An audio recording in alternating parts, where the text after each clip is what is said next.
দেড় বছর পর বাড়ল সব ধরনের গ্যাসের দাম। প্রথম ধাপে মার্চ থেকে এক চুলা 750 টাকা, দুই চুলা 800 টাকা। দ্বিতীয় ধাপে জুন থেকে বাড়বে আরও 150 টাকা। স্বাধীনতার পর থেকেই বাংলাদেশকে ঋণের জালে জড়াতে চেয়েছে বিশ্বব্যাংক, বলছেন অর্থনীতিবিদরা। সময় এসেছে ঘুরে দাঁড়ানোর, মন্তব্য অর্থ প্রতিমন্ত্রীর। পদ্মা সেতু প্রকল্প এলাকায় গড়ে তোলা হবে ক্রীড়াপল্লী। রোলবল বিশ্বকাপের সমাপনীতে প্রধানমন্ত্রীর ঘোষণা। জমকালো আয়োজনে শেষ হল চতুর্থ আসর।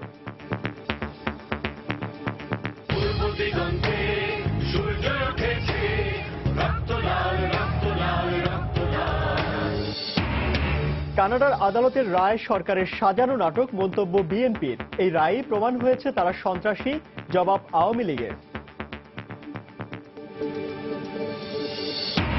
এবং বাড়ি ভাড়া নিয়ে দ্বন্দ্বের জেরে যুক্তরাষ্ট্রের নিউ ইয়র্কে ছুরিকাঘাতে বাংলাদেশি আবাসন ব্যবসায়ী নিহত। হত্যাকারী মিশরীয় বাড়িওয়ালার আত্মসমর্পণ।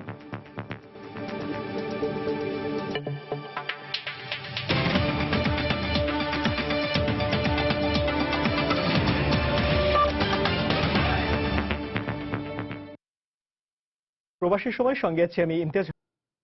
সব শ্রেণীর গ্রাহকদের জন্য দুই ধাপে আবারও বাড়ল প্রাকৃতিক গ্যাসের দাম।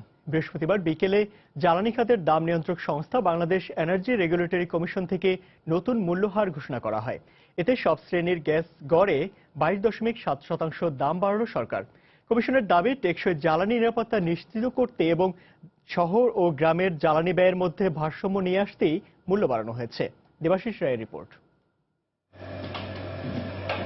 গৃহস্থ ঘরের হেঁসেলে আগে যেখানে এক চুলার গ্যাসে মাস প্রতি মূল্য গুনতে হতো 600 টাকা, সেখানে নতুন মূল্যহারে ধাপে 750 টাকা এবং দ্বিতীয় ধাপে 900 টাকা গুনতে হবে গ্রাহকদের। পাশাপাশি দু চুলায় আগে যেখানে গ্রাহক 650 টাকা বিল গুনেছেন, এখন তাদের প্রথম ধাপে 800 টাকা এবং দ্বিতীয় ধাপে 950 টাকা বিল পরিশোধ করতে হবে।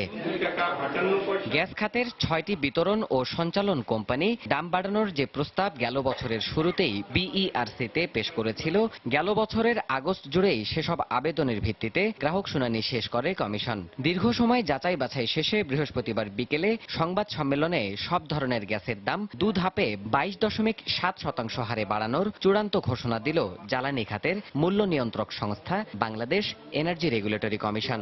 22.7% হারে বৃদ্ধি করা হয়েছে, যা দুই ধাপে, অর্থাৎ প্রথম ধাপ 1 মার্চ 2017 তারিখ এবং দ্বিতীয় ধাপ 1 জুন 2017 তারিখ হতে কার্যকর হবে। নতুন মূল্যহার অনুযায়ী প্রথম ধাপে আবাসিক মিটারে 9 টাকা 10 পয়সা, দ্বিতীয় ধাপে 11 টাকা 20 পয়সা, সিএনজি প্রথম ধাপে 38 টাকা এবং দ্বিতীয় ধাপে 40 টাকা, বিদ্যুৎ খাতে প্রথম ধাপে 2 টাকা 99 পয়সা, দ্বিতীয় ধাপে 3 টাকা 16 পয়সা, ক্যাপটিভ পাওয়ারে প্রথম ধাপে 8 টাকা 98 পয়সা, দ্বিতীয় ধাপে 9 টাকা 62 পয়সা, সার কারখানায় প্রথম ধাপে 2 টাকা 64 পয়সা, দ্বিতীয় ধাপে 2 টাকা 71 পয়সা, শিল্প প্রথম ধাপে 7 টাকা 24 পয়সা, দ্বিতীয় ধাপে 7 টাকা 76 পয়সা, চা বাগানে প্রথম ধাপে 6 টাকা 93 পয়সা, দ্বিতীয় ধাপে 7 টাকা 42 পয়সা এবং বাণিজ্যিক খাতে প্রথম ধাপে 14 টাকা 20 পয়সা এবং দ্বিতীয় ধাপে 17 টাকা 4 পয়সা মূল্য নির্ধারণ করা হয়েছে। কমিশনের দাবি, শহর ও গ্রামের গ্রাহকদের জ্বালানি ব্যয়ে বৈষম্য কমাতেই দাম বৃদ্ধির সিদ্ধান্ত নেওয়া হয়েছে। টেকসই জ্বালানি নিরাপত্তার জন্য একটা ন্যায়ভিত্তিক সমাজ ব্যবস্থা প্রতিষ্ঠা করার জন্য ক্রমান্বয়ে বাংলাদেশ এনার্জি রেগুলেটরি কমিশন এই সমতাটা নিয়ে আসার চেষ্টা করছে। নতুন মূল্যহারের প্রথম ধাপ কার্যকর হবে 1 মার্চ এবং দ্বিতীয় ধাপ কার্যকর হবে 1 জুন থেকে। 2015 সালের 1 সেপ্টেম্বরে গ্যাসের দাম বৃদ্ধির 1.5 বছর পর আবারও ভোক্তা পর্যায়ে দাম বাড়ল এই পণ্যটির। Bangladesh energy regulatory commission. Debashis Roy, সময় সংবাদ, ঢাকা। এদিকে গ্যাসের দাম বাড়ার কারণে ক্ষুব্ধ প্রতিক্রিয়া জানিয়েছেন সাধারণ জনগণ। তারা বলছেন, গ্যাসের দাম বাড়ার বোঝা তাদের বইতে হবে বহু ক্ষেত্রেই। জ্বালানি বিশেষজ্ঞরা এই মূল্য বাড়ানোকে অযৌক্তিক হিসেবে অভিহিত করেছেন। রাশেদ বাপ্পীকে সঙ্গে নিয়ে আতিকুর রহমান তমালের রিপোর্ট। 1.5 বছরও হয়নি, আবারও বাড়ল গ্যাসের দাম। আর এই মূল্যবৃদ্ধির খবরে বরাবরের মতোই নাখোশ সাধারণ মানুষ। তাদের শঙ্কা, শুধু রান্নার খরচেই না, এই মূল্যবৃদ্ধির চাপ গিয়ে পড়বে পরিবহন ভাড়া, এমনকি বাসা ভাড়াতেও। গ্যাসই তো থাকে না, ঠিক মতন রান্না বাড়া করতে পারি না, এর ভিতরে যদি গ্যাস বাড়ায় দেয় তাহলে আমরা কিভাবে চলবো? আগে গ্যাসটা ঠিক করুক, তারপর ওনারা দামটা বাড়ায় দিক। সরকার যদি নিজের দিকে তাকায়, নিজের লাভের দিকে তাকায় বা তাদের ট্যাক্সের দিকে তাকায়, আমরা শ্রমিক, আমরা যারা গাড়ি চালায় খাই, আমাদের যদি না দেখায় তাহলে আমরা কোথায় যাব বলে? গ্যাসের দাম বাড়লে বাস ভাড়া তো তারা অটোমেটিকলি বাড়াইয়া দেয়।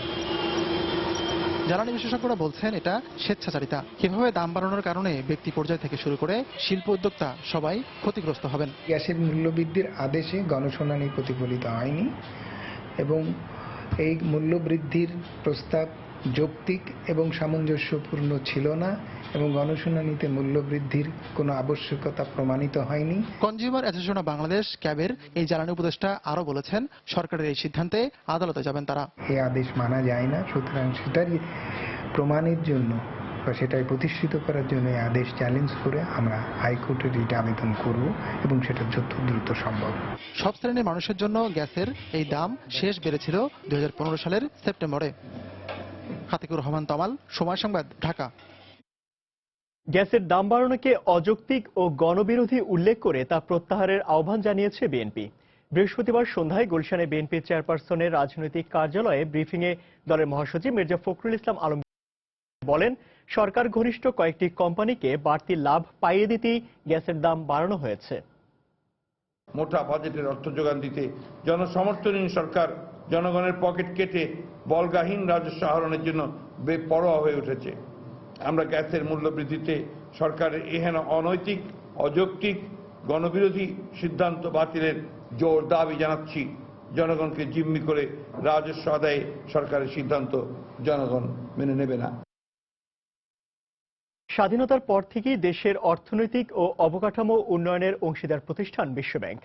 যমুনা নদীর উপর বঙ্গবন্ধু সেতু নির্মাণ প্রকল্পকে যেমন সর্বাধিক সফল প্রকল্প হিসেবে দেখায় বিশ্বব্যাংক, তেমনি পদ্মা সেতু প্রশ্নে প্রতিষ্ঠানটির ভূমিকা ছিল প্রশ্নবিদ্ধ। মাঝে বিভিন্ন সরকারের সময়ে ঋণের সঙ্গে বিভিন্ন শর্তের বেড়াজাল বাংলাদেশের সঙ্গে সম্পর্কের পারদে ঘটিয়েছে ওঠানামা। কেমন ছিল বাংলাদেশের অগ্রযাত্রায় বিশ্বব্যাংকের ভূমিকা, তারই উত্তর খুঁজেছেন সাজিদ রাজু।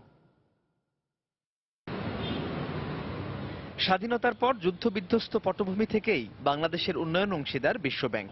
এ পর্যন্ত সংস্থাটি থেকে প্রায় $24 বিলিয়ন ঋণ সহায়তা পেয়েছে বাংলাদেশ।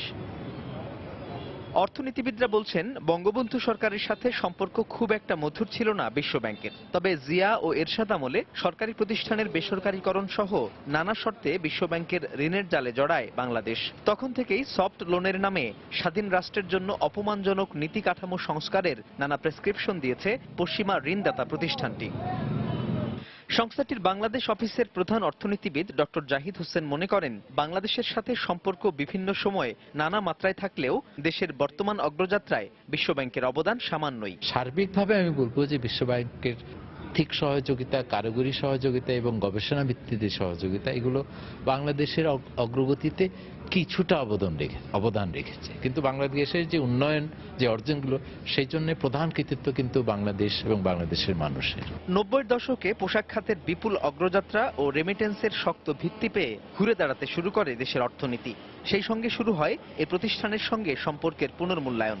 সামগ্রিক দিক বিবেচনায় অর্থনীতির অগ্রযাত্রায় বিশ্বব্যাংকের ভূমিকাকে নেতিবাচক বলে মনে করেন ঢাকা বিশ্ববিদ্যালয়ের এই অধ্যাপক।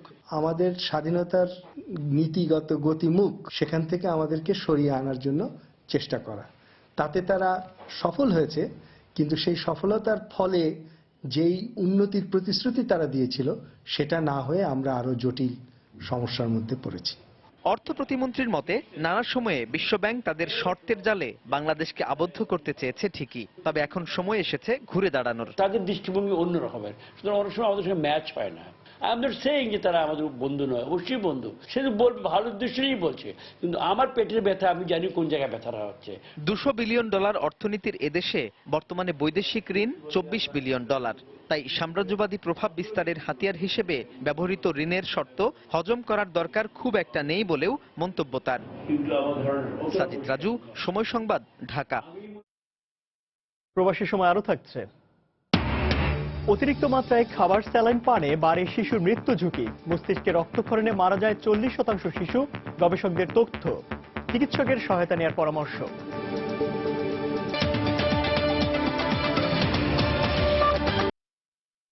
পদ্মা সেতু প্রকল্প এলাকায় ক্রীড়াপল্লী গড়ে তোলার ঘোষণা দিয়ে প্রধানমন্ত্রী শেখ হাসিনা বলেছেন, ক্রীড়াক্ষেত্রের উন্নয়নে নানা পদক্ষেপ নিয়েছে বর্তমান সরকার। খেলাধুলা ও সাংস্কৃতিক কর্মকাণ্ডের মাধ্যমেই যুব সমাজকে সন্ত্রাস ও জঙ্গিবাদ থেকে দূরে রাখা সম্ভব। বৃহস্পতিবার রাজধানীর পল্টনে শেখ রাসেল রোলার স্কেটিং কমপ্লেক্সের চতুর্থ রোলবল বিশ্বকাপের সমাপনী অনুষ্ঠানে প্রধানমন্ত্রী কথা বলেন। পরে জমকালো অনুষ্ঠানের মধ্য দিয়ে পর্দা নামে 2017 রোলবল বিশ্বকাপ আয়োজনের।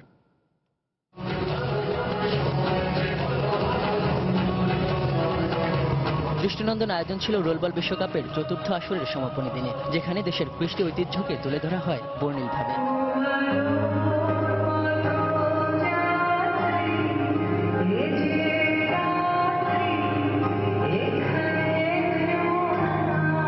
প্রধানমন্ত্রী শেখ হাসিনার উপস্থিতিতে আন্তর্জাতিক আয়োজনে দেশের গান পরিবেশন করেন শিল্পীরা। বক্তৃতায় প্রধানমন্ত্রী অংশগ্রহণকারী প্রতিটি দেশকে ধন্যবাদ জানান। দেশ ক্রীড়াক্ষেত্রে দ্রুতই এগিয়ে যাচ্ছে উল্লেখ করে তিনি বলেন, সন্ত্রাস ও জঙ্গিবাদ থেকে যুব সমাজকে দূরে রাখতে খেলাধুলা ও সংস্কৃতি কর্মকাণ্ডের বিকল্প নেই। আমাদের যুব সমাজকে যে কোনো ধরনের সন্ত্রাসবাদ, জঙ্গিবাদ বা মাদকাসক্তি থেকে দূরে রাখতে হবে। আর সেটা করতে গেলে খেলাধুলা, সংস্কৃতি চর্চা একান্তভাবে জরুরি, আর সেই পদক্ষেপই আমরা নিয়ে যাচ্ছি। খেলাধুলার উন্নয়নে পদ্মা সেতু প্রকল্প এলাকায় ক্রীড়াপল্লী গড়ে তোলার পাশাপাশি ক্রীড়া কমপ্লেক্সও নির্মাণের ঘোষণা দেন প্রধানমন্ত্রী। আমাদের লক্ষ্যটা হচ্ছে এই ক্রীড়া ক্ষেত্রে প্রশিক্ষণকে আমরা গুরুত্ব দিচ্ছি। আমরা ক্রীড়া শিক্ষা প্রশিক্ষণ, বিশেষায়িত ক্রীড়া শিক্ষা প্রশিক্ষণ ও ক্রীড়া ক্ষেত্রে উন্নয়নের সামগ্রিক পদক্ষেপ আমরা ধীরে ধীরে নিচ্ছি এবং এটার উপর আরো আমরা জোর দেব। আর আমাদের যেখানে পদ্মা সেতু তৈরি হচ্ছে সেই পদ্মা চরেই আমরা একটা ভালো উন্নত মানের ক্রীড়া পল্লী তৈরি করব, যেখানে বিভিন্ন ধরনের খেলাধুলা, প্রতিযোগিতা এবং প্রশিক্ষণের সুযোগ সৃষ্টি হবে। বিজয়ীদের হাতে পুরস্কার তুলে দেন প্রধানমন্ত্রী শেখ হাসিনা। আজহার লিমন, সময় সংবাদ, ঢাকা। এপ্রিলের প্রথম দিকে ভারত সফরে যেতে পারেন প্রধানমন্ত্রী শেখ হাসিনা। বৃহস্পতিবার বিকেলে ভারতের পররাষ্ট্র সচিব এস জয়শঙ্করের প্রধানমন্ত্রীর সঙ্গে সৌজন্য সাক্ষাতের পর প্রধানমন্ত্রীর উপপ্রেস সচিব সম্ভাব্য এই সময়ের কথা জানান। এর আগে দুপুরে জয়শঙ্কর ঢাকায় আসেন। নরেন্দ্র মোদীর আমন্ত্রণে প্রধানমন্ত্রী শেখ হাসিনার ভারত সফর নিয়ে আলোচনা করতে দুদিনের সফরে ঢাকায় এসেছেন তিনি। বিকেলে জাতীয় সংসদ ভবনে প্রধানমন্ত্রীর সঙ্গে সৌজন্য সাক্ষাৎ করেন তিনি। শুক্রবার নয়াদিল্লির উদ্দেশ্যে ঢাকা ছাড়বেন জয়শঙ্কর।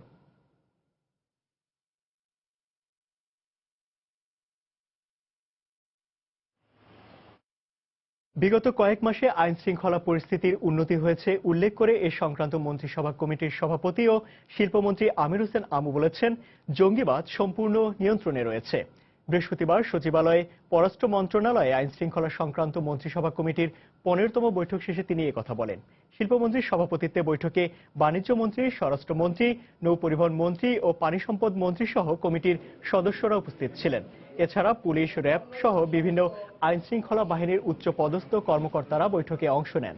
সভায় জঙ্গিবাদ, সন্ত্রাস ও মাদক নিয়ন্ত্রণ নিয়ে পর্যালোচনা হয়। বৈঠক শেষে শিল্পমন্ত্রী বলেন, যে শিক্ষার্থীরা দীর্ঘদিন ধরে শিক্ষা প্রতিষ্ঠানে অনুপস্থিত তাদের বিষয়ে তদন্ত চলছে।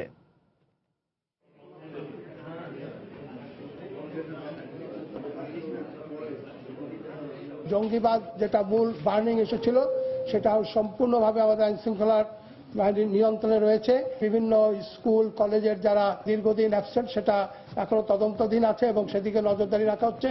সড়ক মহাসড়কের যে দুর্ঘটনা, সেগুলি নিয়ন্ত্রণ করার জন্য যথাযথ ব্যবস্থা গ্রহণ করা এবং এটার কারণ নির্ধারণ করে সেই অনুযায়ী ব্যবস্থা গ্রহণ করার জন্য নির্দেশাবলী দেওয়া হয়েছে।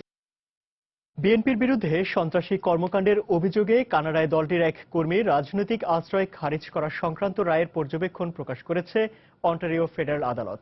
এতে বলা হয়, বিএনপি সন্ত্রাসী কর্মকাণ্ডে জড়িত ছিল, আছে এবং ভবিষ্যতেও থাকতে পারে এমন ধারণার পক্ষে যৌক্তিক কারণ আছে। একই সঙ্গে দলটির বিরুদ্ধে রাজনৈতিক সুবিধা আদায়ে জননিরাপত্তা হুমকির মুখে ফেলারও অভিযোগ করা হয়। 2014 সালে 10ম জাতীয় সংসদ নির্বাচনের পর বিএনপি নেতৃত্বাধীন 20 দলীয় জোটের ডাকে দেশব্যাপী হরতাল ধর্মঘটে বিভিন্ন সহিংসতায় 1.5 শতাধিক মানুষ প্রাণ হারায়। সম্প্রতি কানাডায় এক বিএনপি কর্মীর আশ্রয় প্রার্থনা প্রত্যাখ্যানের বিষয়ে ফেডারেল আদালতের একজন বিচারকের রায়ে উঠে আসে সেই প্রসঙ্গ। রায়ের পর্যবেক্ষণে মিরপুরের স্বেচ্ছাসেবক দলের কর্মী মোহাম্মদ জুয়েল হোসেন গাজীর অভিবাসন আবেদন নাকচ করার পক্ষে বিভিন্ন যুক্তি তুলে ধরা হয়। 119 পৃষ্ঠার ওই পর্যবেক্ষণে হরতালের মতো রাজনৈতিক কর্মসূচিতে সহিংসতা, সরকারের লক্ষ্য অর্জন কঠিন করতে অর্থনৈতিক ক্ষতির কৌশল হিসেবে হরতালের ব্যবহার এবং তাতে বিএনপির সংশ্লিষ্টতা রয়েছে বলে তুলে ধরা হয়। ভবিষ্যতেও দলটির এ ধরনের কর্মকাণ্ডে লিপ্ত হওয়ার সম্ভাবনা উড়িয়ে দেওয়া যায় না বলেও রায়ে বলা হয়। বিচারক জানান, কানাডার আইন অনুযায়ী জননিরাপত্তা হুমকির মুখে পড়ে এমন যে কোনো কর্মকাণ্ড ফৌজদারি অপরাধের মধ্যে পড়ে। দেশের ভেতরে বা বাইরে এমন অপতৎপরতাকে সন্ত্রাসবাদ হিসেবে বিবেচনা করার কথা জানান অন্টারিওর ফেডারেল আদালত। 2015 সালে প্রাথমিকভাবে মোহাম্মদ জুয়েল নামের ওই বিএনপি কর্মী কানাডায় বসবাসের অনুমতি পেলেও গত বছর নিরাপত্তাজনিত কারণ দেখিয়ে তার রাজনৈতিক আশ্রয়ের আবেদন নাকচ করে অভিবাসন ট্রাইব্যুনাল। পরে তিনি ফেডারেল আদালতে জুডিশিয়াল রিভিউ আবেদন করলেও বিচারক হেনরি এস ব্রাউন সার্বিক তথ্য প্রমাণের পরিপ্রেক্ষিতে অভিবাসন ট্রাইব্যুনালের সিদ্ধান্তকে বহাল রেখে 25 জানুয়ারি রায় দেন। তবে কানাডার আইন বিশেষজ্ঞরা বলছেন, বিচারক এই পর্যবেক্ষণ দিলেও সংশ্লিষ্ট আদালত বিএনপিকে সন্ত্রাসী সংগঠন হিসেবে তালিকাভুক্ত করেনি। এ বিষয়ে আইনগত সিদ্ধান্ত দেওয়ার এখতিয়ার শুধু সুপ্রিম কোর্টের রয়েছে। রিয়াদুল ইসলাম, সময় সংবাদ। কানাডার আদালতে বিএনপিকে সন্ত্রাসী সংগঠন হিসেবে রায় দেয়া সরকারের সাজানো নাটক বলে মন্তব্য করেছেন দলের সিনিয়র যুগ্ম মহাসচিব রুহুল কবির রিজভী। বৃহস্পতিবার সকালে রাজধানীর নয়াপল্টনে দলের কেন্দ্রীয় কার্যালয়ে সংবাদ সম্মেলনে তিনি একথা বলেন। এই বর্তমান সরকারেরই উদ্দেশ্য প্রণোদিত একটি বিষয়, যেটিকে তারা একটি নাটক সাজিয়েছে এবং এই নাটকটাই ওইভাবেই তারা তথ্য প্রমাণ দিয়েছে। তারা যে কোথাও বসে বিএনপির বিরুদ্ধে অপপ্রচার এবং নানা ধরনের চক্রান্তের বেড়াজাল তৈরি করছেন, একটা পরিকল্পনা, বর্বরতম পরিকল্পনা তৈরি করছেন, এটা খুব সুস্পষ্ট। বিএনপি তার রাজনৈতিক চরিত্র হারিয়ে একটি সন্ত্রাসী সংগঠনে পরিণত হয়েছে। কানাডার আদালতের রায় সেটি প্রমাণ করে বলে মন্তব্য করেছেন আওয়ামী লীগের প্রচার ও প্রকাশনা সম্পাদক ডক্টর হাসান মাহমুদ। বৃহস্পতিবার দুপুরে আওয়ামী লীগের সভানেত্রীর ধানমন্ডি কার্যালয়ে সংবাদ সম্মেলনে তিনি কথা বলেন। তিনি বলেন, বিএনপি জামাতের সহিংসতার বিচার করতে প্রয়োজনে বিশেষ ট্রাইব্যুনাল গঠন করা হবে। বিএনপি তার রাজনৈতিক চরিত্র হারিয়ে একটি সন্ত্রাসী সংগঠনে রূপ নিয়েছে। কানাডার ফেডারেল কোর্টের জাজমেন্টে সেই কথাটি উঠে এসছে। সরকার পরিবর্তনের জন্য বিএনপি তার মিত্র জামাত সহ অন্যরা মিলে জীবন্ত মানুষের গায়ে পেট্রোল ঢেলে দিয়ে হত্যা করেছে। এই ঘটনা প্রবাহের বিচার করার জন্য প্রয়োজনে বিশেষ ট্রাইব্যুনাল গঠন করা প্রয়োজন। প্রবাসীর সময় আরো থাকছে। বাংলাদেশে ভারতীয় চ্যানেলের অবাধ বাণিজ্যে কেবল অপারেটর নেতাদের ক্ষোভ, কার্যকর পদক্ষেপ নেয়ার দাবি।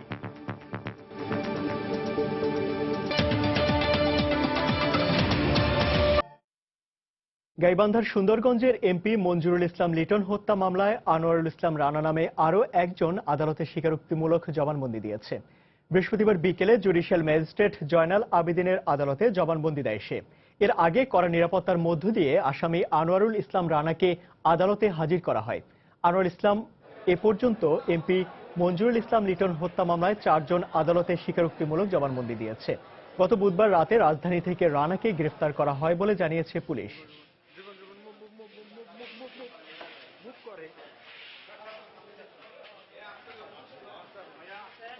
আনোয়ারুল ইসলাম রানা সেও স্বীকারোক্তিমূলক জবানবন্দি বিজ্ঞ আদালতে প্রদান করেছেন এবং তাকে সে দোষ স্বীকার করে ঘটনার সাথে সম্পৃক্ততা ডিটেলস বর্ণনা দিয়ে জবানবন্দি দিয়েছে।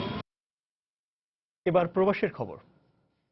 যুক্তরাষ্ট্রের নিউ ইয়র্কে বাড়ি ভাড়া নিয়ে দ্বন্দ্বের জেরে বাড়িওয়ালার ছুরিকাঘাতে এক বাংলাদেশি আবাসন ব্যবসায়ী নিহত হয়েছেন। জাকির খান নামের ওই বাংলাদেশির বাড়ি সিলেটের ফেঞ্চুগঞ্জে। নিউ ইয়র্কে park Chester real estate company নামের একটি প্রতিষ্ঠানের মালিক ছিলেন তিনি। নিউ ইয়র্ক থেকে বিস্তারিত জানিয়েছেন শিহাবুদ্দিন কিসলু। বাংলাদেশি রিয়েল এস্টেট ব্যবসায়ী জাকির খান তিনি দীর্ঘদিন যাবৎ এই ব্রঙ্কস এলাকায় রিয়েল এস্টেট ব্যবসার সঙ্গে জড়িত। তিনি এই ব্রঙ্কসের বার্কলে এবং লোগান অ্যাভিনিউর কর্নারে 1001 লোগান অ্যাভিনিউ ঠিকানায় বসবাস করছিলেন বেশ কিছুদিন ধরে। আমরা যেটা জানতে পেরেছি যে এই বাড়িওয়ালা, যিনি একজন মিশরীয় নাগরিক, তার সঙ্গে জাকির খানের বেশ কিছুদিন ধরেই বাড়ি ভাড়া নিয়ে দ্বন্দ্ব চলে আসছিল এবং এই দ্বন্দ্বের জেরেই আজকে আনুমানিক সন্ধ্যা 7টার দিকে জাকির খানকে ছুরিকাহত করেন বাড়িওয়ালা স্বয়ং এবং বাড়িওয়ালা নিজেই পুলিশের কাছে ধরা দিয়েছে বলে আমরা জানতে পেরেছি। তাকে জিজ্ঞাসাবাদ চলছে। এই পুরো বাঙালি কমিউনিটিতেই আসলে শোকের ছায়া নেমে এসেছে যে এমন একটি মর্মান্তিক ঘটনায়। আজকে 5টা চাইলে তার সাথে আমার কথা হচ্ছে না, কারণ বলতে পারি তারপর সানডেতে দেখা হবে, আমি আমার বাচ্চা দুটো নিয়ে আসবো। একসঙ্গে খেলাম, পুরো অনুষ্ঠানটা শেষ করলো, তারপরে রেস্টুরেন্টে গেলাম, লাস্ট ছবিও আছে।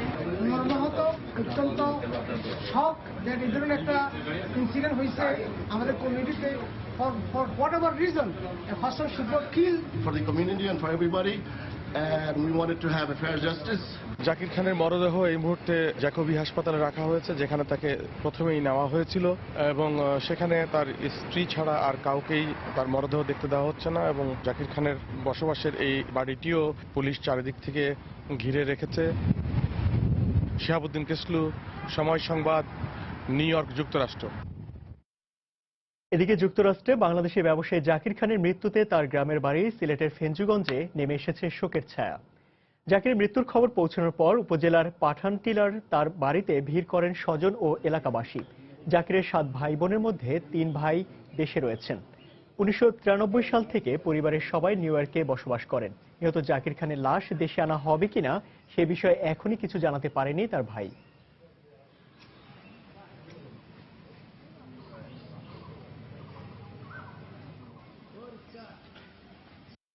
পারিবারিকভাবে ব্যক্তিগতভাবে তো কার নাই, আর বিজনেসের মানে অত বিজনেস ডিলিং অনেক যুক্তরাষ্ট্রের মানে অত রিয়েল এস্টেট ব্যবসা করতো, অনেক বড় ব্যবসা, বিজনেসের জন্য অনেকের সাথে অনেক ধরনের ব্যবসায়িক সম্পর্ক ছিল, কিন্তু কোনোদিন শুনি নাই, কোনোদিন কোনো বলে নাই, মেনশন করে নাই। জাকির আহমদ খান যখন বাড়িতে আসতেন তখন মনে হতো আমার এক ভাই আসছে, এমন হতো। উনি সবসময় স্কুল নিয়ে ভাবতেন, স্কুলের ভালো হলে খুব খুশি হতেন। সংযুক্ত আরব আমিরাতে বাংলাদেশিদের ভিসা জটিলতার সমাধান শিগগিরই হবে বলেছেন পার্বত্য চট্টগ্রাম বিষয়ক মন্ত্রণালয় সম্পর্কিত সংসদীয় স্থায়ী কমিটির সভাপতি ব্রাহ্মণবাড়িয়ার সংসদ সদস্য আম উবাইদুল মুক্তাদির চৌধুরী। আন্তর্জাতিক মাতৃভাষা দিবস উপলক্ষে সার্ক ওয়েলফেয়ার ফাউন্ডেশন EUAE এর উদ্যোগে বুধবার রাতে আয়োজিত আলোচনা সভায় বক্তব্য রাখেন তিনি। সভায় দেশের ভাবমূর্তি উজ্জ্বল করতে প্রবাসীদের কাজ করার আহ্বান জানিয়ে তিনি বলেন, ভাষা আন্দোলনের পথ ধরে যে স্বাধীনতা অর্জিত হয়েছে তাকে আরও অর্থবহ করতে সরকার নিরলসভাবে কাজ করছে। নতুন প্রজন্মকে সঠিকভাবে মাতৃভাষা, দেশীয় সংস্কৃতি, ঐতিহ্যের চর্চা করার আহ্বান জানান উবাইদুল মুক্তাদির চৌধুরী।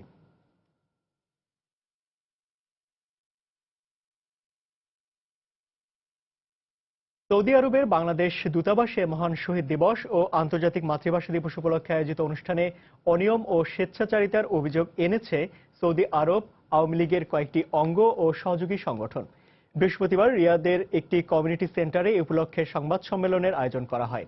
এতে রিয়াদ মহানগর আওয়ামী লীগ পরিষদের সাধারণ সম্পাদক MR মাহবুব বলেন, সরকারের পূর্ণাঙ্গ নির্দেশনা অনুসরণ না করেই দূতাবাস কর্তৃপক্ষ কোনো রকমভাবে দিবসটি পালন করে। এক্ষেত্রে শহীদদের স্মরণে দূতাবাসে কালো পতাকা উত্তোলন করার কথা থাকলেও তা করা হয়নি।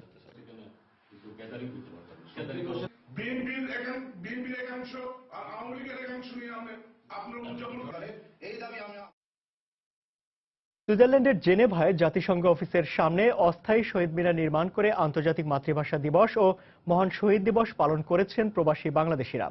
বাংলাদেশ ক্লাব জেনেভার উদ্যোগে নির্মিত শহীদ বেদিতে বাংলাদেশি স্থায়ী মিশন জেনেভার প্রথম সচিব মোহাম্মদ রবিউল ইসলাম ফুল দিয়ে শ্রদ্ধা জানান।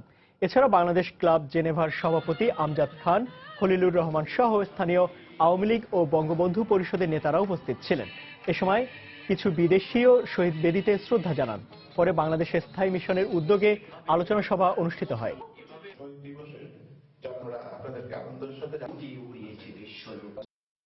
উচ্চ পুষ্টিমান সম্পন্ন ও কম উৎপাদন খরচ বিশিষ্ট ফসলের জাত উদ্ভাবন করে জনগণের খাদ্য নিরাপত্তা নিশ্চিত করতে কৃষিবিদদের প্রতি আহ্বান জানিয়েছেন রাষ্ট্রপতি মোহাম্মদ আব্দুল হামিদ। বৃহস্পতিবার দুপুরে গাজীপুরে বঙ্গবন্ধু শেখ মুজিবুর রহমান কৃষি বিশ্ববিদ্যালয়ের তৃতীয় সমাবর্তন অনুষ্ঠানের প্রধান অতিথির বক্তব্যে এ আহ্বান জানান তিনি। গবেষণার মাধ্যমে 30টি ফসলের জাত উদ্ভাবনের জন্য বিশ্ববিদ্যালয়ের শিক্ষক ও শিক্ষার্থীদের ধন্যবাদ জানান রাষ্ট্রপতি। পরে কৃতী শিক্ষার্থীদের হাতে পুরস্কার তুলে দেন তিনি। সমাবর্তনে বক্তা হিসেবে উপস্থিত ছিলেন বাংলাদেশ বিশ্ববিদ্যালয় মঞ্জুরি কমিশনের চেয়ারম্যান অধ্যাপক আব্দুল মান্নান।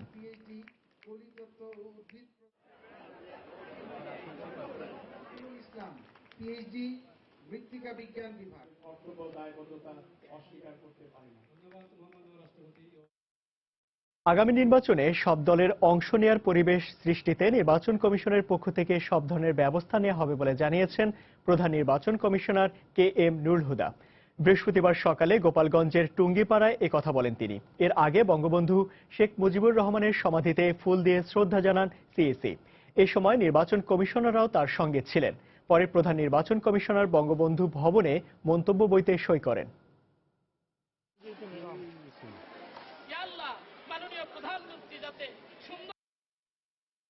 আমাদের দায়িত্ব হলো নির্বাচনের পরিবেশ সৃষ্টি করা এবং সেই পরিবেশে সন্তুষ্ট হয়ে আমরা আশা করি প্রত্যেকে আসবে। জাতির পিতার প্রতি শ্রদ্ধা জানাতে এসে আমরা আবেগ আপ্লুত হয়েছি, আমরা তার পরলোকে তার মাগফিরাত কামনা করেছি, আমরা তার পরিবার পরিজন যারা নিহত হয়েছেন, শাহাদত বরণ করেছেন, তাদের আত্মার মাগফিরাত কামনা করেছি। অতিরিক্ত মাত্রায় খাবার স্যালাইন শিশুর মৃত্যু ঝুঁকি বাড়ায় বলে জানিয়েছেন গবেষকরা। তাদের মতে ডায়রিয়াজনিত পানি শূন্যতা দূর করতে দেয়া ওরাল স্যালাইন বেশি পরিমাণে খাওয়ালে রক্তে লবণের পরিমাণ বেড়ে যায়। বয়স্করা এ পরিস্থিতি সামাল দিতে পারলেও মস্তিষ্কে রক্তক্ষরণ ও শরীরে খিঁচুনি হয়ে 40% বেশি শিশু মারা যায়। বিশেষজ্ঞরা বলছেন, হাতের কাছে পাওয়া এবং তৈরি করা সহজ হলেও বারবার খাওয়ানোর ক্ষেত্রে অবশ্যই চিকিৎসকের পরামর্শ নিতে হবে। মিজানুর রহমান খবিরের রিপোর্ট। হাত বাড়ালে খুব সহজেই হাতের কাছে পাওয়া যায় জীবন রক্ষাকারী এই উপাদানটি। প্যাকেটের গায়ে লেখাও রয়েছে খাওয়ার নিয়ম। ICDDRBর গবেষণা বলছে, সম্প্রতি সেই হাসপাতালটিতে যে রোগীরা আসছেন তাদের অনেকের শরীরেই, বিশেষ করে শিশুদের শরীরের রক্তে লবণের মাত্রা অনেক বেশি পাওয়া যাচ্ছে। আর এর কারণ হিসেবে তারা উল্লেখ করছেন খাবার স্যালাইনের অতিরিক্ত প্রয়োগকে। কলেরা হাসপাতালের ICUতে ভর্তি শিশুরা রোটা ভাইরাস জনিত ডায়রিয়া আক্রান্তের পর খাবার স্যালাইনের মাধ্যমেই চিকিৎসা চলে। কয়েকদিনে তারা ডায়রিয়া থেকে মুক্তি পেলেও শরীরে অন্য উপসর্গ দেখা দেয়। গ্রামের ডাক্তারে বলছে যে স্যালাইন খাওয়ান, স্যালাইন খাওয়ানোর পরবর্তী বাচ্চা অনেক পিপাসা, যত পরিমাণ খাইতেছে তত প্রচুর পরিমাণ খাওয়াইছি। পাতলা পায়খানা, তারপর আমরা ময়মনসিংহ মেডিকেলে ভর্তি হই। ওইখানে ট্রিটমেন্ট করার পরে ভালো হইল না, তারপরে আমরা ঢাকায় চলে আসি। গবেষকরা জানান, ডায়রিয়া আক্রান্ত শিশুর প্রতিবার পাতলা পায়খানায় 30 থেকে 50 বা 60 মিলিমোল লবণ যায়। চিকিৎসা নিতে গিয়ে ঘাটতির তুলনায় অতিরিক্ত লবণ সরবরাহ করা হলে রোগীর কোষে ভাঙন শুরু হয়ে রক্তক্ষরণ হয়। এ ধরনের শিশু প্রাণে বেঁচে গেলেও পরবর্তীতে মস্তিষ্কের নানা সমস্যায় ভুগতে পারে বলেও জানান তারা।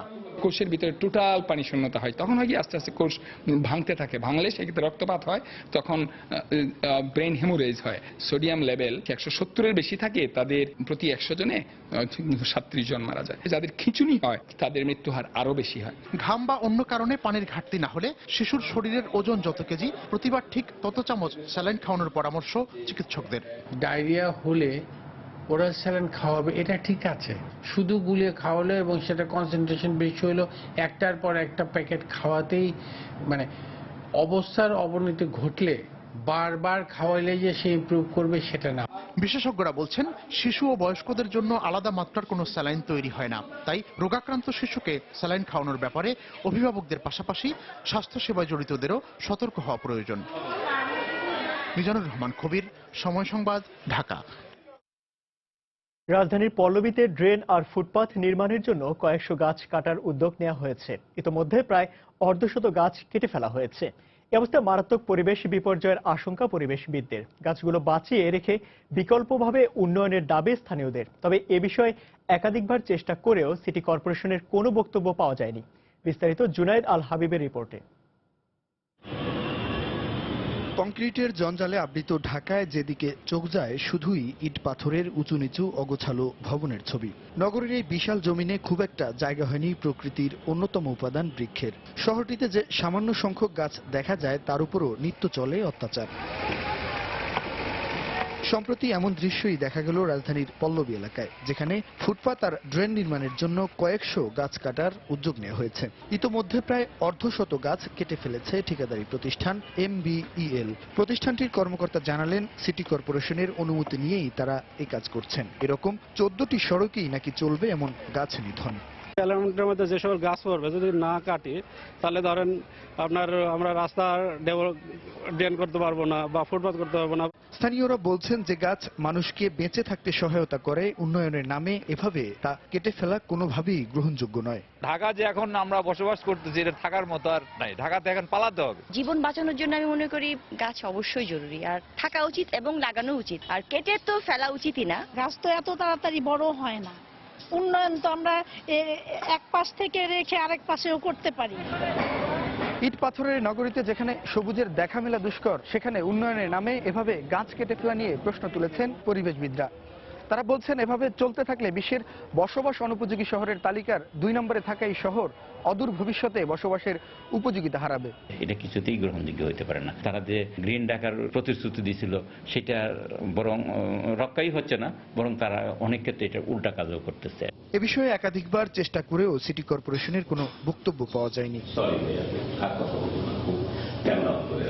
ক্যামেরার বাইরে প্রধান নির্বাহী জানালেন ড্রেন নির্মাণের প্রয়োজনে 2-1টি গাছ কাটা হচ্ছে, কিন্তু বাস্তব চিত্র হচ্ছে হারুন মোল্লাহ ঈদগাহ মাঠের এই সড়কটির সবগুলো গাছই কেটে ফেলা হয়েছে।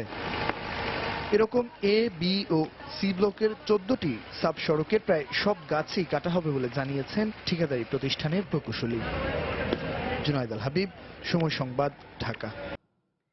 সিরাজগঞ্জে পুলিশ হেফাজতে এক আসামির মৃত্যুর অভিযোগ উঠেছে। গত বুধবার সন্ধ্যায় চৌহালি উপজেলায় এ ঘটনা ঘটে। এ ঘটনায় অভিযুক্ত পুলিশ সদস্যকে বৃহস্পতিবার ক্লোজড করা হয়েছে। পুলিশ জানায় চুরির অভিযোগে চৌহালির বন্যা মোড় থেকে বুধবার ঠান্ডু মিয়াকে আটক করা হয়। মোটরসাইকেলে করে তাকে থানায় নিয়ে যাওয়ার পথে লাফ দিয়ে পালানোর চেষ্টা করে ঠান্ডু। এতে মাথায় গুরুতর আঘাত পান বলে দাবি পুলিশের।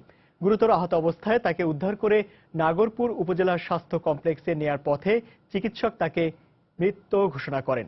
স্বজনদের দাবি পুলিশের মারধরের কারণেই তার মৃত্যু হয়েছে। এদিকে জেলা পুলিশ সুপার জানিয়েছে তদন্তে দোষী প্রমাণিত হলে অভিযুক্ত পুলিশ সদস্যের বিরুদ্ধে ব্যবস্থা নেওয়া হবে।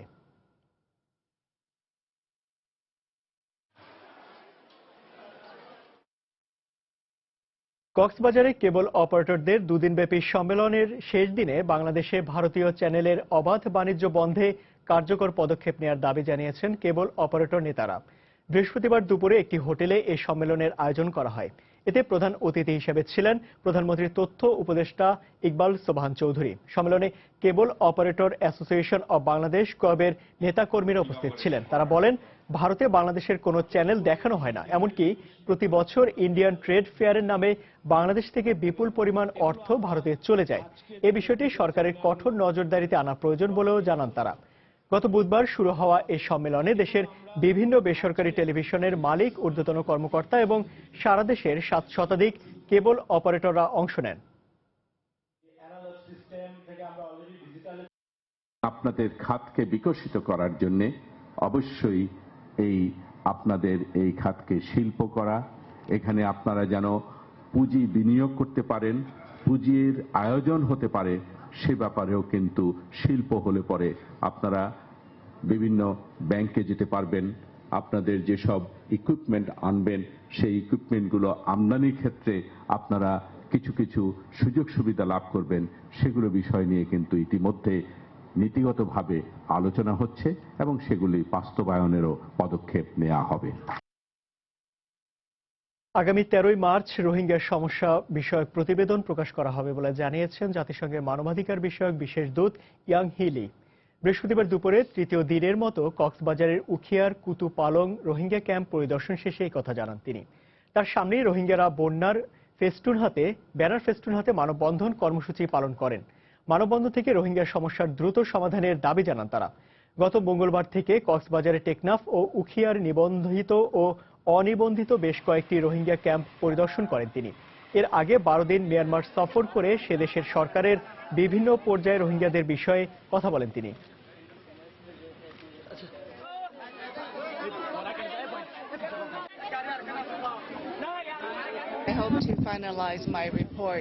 রোহিঙ্গাদের নিয়ে করা প্রতিবেদনটি প্রায় শেষ পর্যায়ে। আগামী 2-3 সপ্তাহের মধ্যে রিপোর্ট প্রকাশ করা হবে। এতে রোহিঙ্গা সমস্যা বিষয়ক প্রাপ্ত সকল তথ্য উল্লেখ করা হবে। দেশের বাইরের খবর। আইএসকে হটিয়ে মসুলের পশ্চিমাঞ্চলের গুরুত্বপূর্ণ বিমানবন্দর পুনর্দখলের দাবি করেছে ইরাকি সেনাবাহিনী। জঙ্গিদের সঙ্গে 4 ঘন্টার লড়াই শেষে বিমানবন্দরটি নিয়ন্ত্রণে নিতে সক্ষম হয় তারা। তবে এরই মধ্যে আইএসের ধ্বংসযজ্ঞের কারণে বিমানবন্দরের রানওয়ের ব্যাপক ক্ষয়ক্ষতি হয়েছে বলে জানিয়েছে সেনাবাহিনী। এছাড়া বিমানবন্দরের কাছে জঙ্গিদের বোমা হামলায় এক সামরিক কর্মকর্তা নিহত হয়েছেন বলে জানায় সংবাদ মাধ্যম। এদিকে বিমানবন্দরে নিয়ন্ত্রণ হারানোর পর জঙ্গিরা কাছের একটি সামরিক ঘাঁটিতে হামলা চালিয়েছে। সেখানে জঙ্গিদের সঙ্গে সেনাবাহিনীর তুমুল সংঘর্ষ হয়।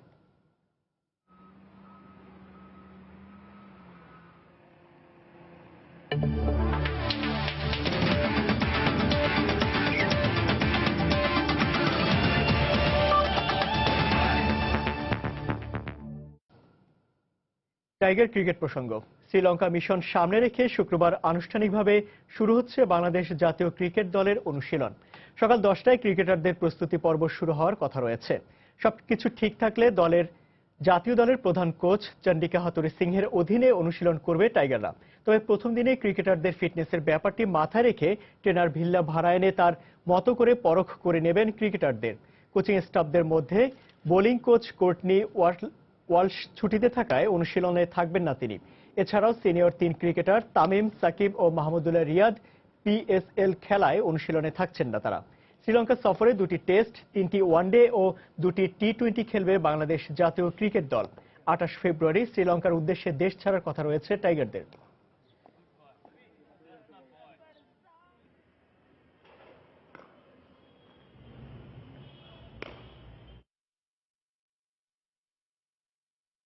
এ পর্যায়ে শীর্ষ সংবাদগুলো জানিয়ে দিচ্ছে আরেকবার। 1.5 বছর পর বাড়ল সব ধরনের গ্যাসের দাম। প্রথম ধাপে মার্চ থেকে 1 চুলা 750 টাকা, 2 চুলা 800 টাকা। দ্বিতীয় ধাপে জুন থেকে বাড়বে আরো 150 টাকা। স্বাধীনতার পর থেকেই বাংলাদেশকে ঋণের জালে জড়াতে চেয়েছে বিশ্বব্যাংক, বলছেন অর্থনীতিবিদরা। সময় এসেছে ঘুরে দাঁড়ানোর মন্তব্য অর্থ প্রতিমন্ত্রীর। পদ্মা সেতু প্রকল্প এলাকায় গড়ে তোলা হবে ক্রীড়াপল্লী। রোলবল বিশ্বকাপের সমাপনীতে প্রধানমন্ত্রীর ঘোষণা। জমকালো আয়োজনে শেষ হল 4র্থ আসর।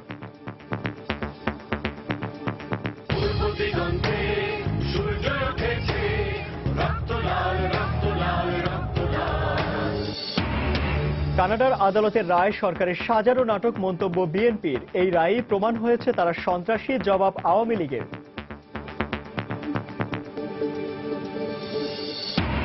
এবং বাড়ি ভাড়া নিয়ে দ্বন্দ্বের জেরে যুক্তরাষ্ট্রের নিউ ইয়র্কে ছুরিকাঘাতে বাংলাদেশি আবাসন ব্যবসায়ী নিহত। হত্যাকারী মিশরীয় বাড়িওয়ালার আত্মসমর্পণ।